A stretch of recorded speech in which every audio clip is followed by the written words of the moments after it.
এই বাড়ির ধাড়ি ছাগলটা সব থেকে বেশি জেরে। হাই আল্লাহ, আমি আবার কি করলাম? আমাকে বিনা দোষে গাল দিছে। দেখছো মা, দেখছো ছাগলের বাহানায় তোমাকে গাল দিছে।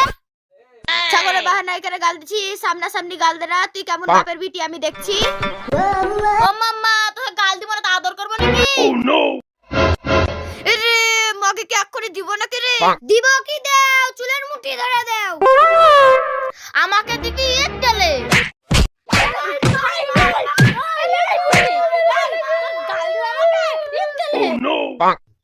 এই মাগি, তুই আমাকে মারলি, দাঁড়া তোর ব্যবস্থা করছি। দাঁড়া দাঁড়া মাগি, তোর ব্যবস্থা আমি করছি এক্ষুনি। থামো, এবার যদি ঝামেলা করে সবাইকে বাড়ি থেকে বার করে দেবো।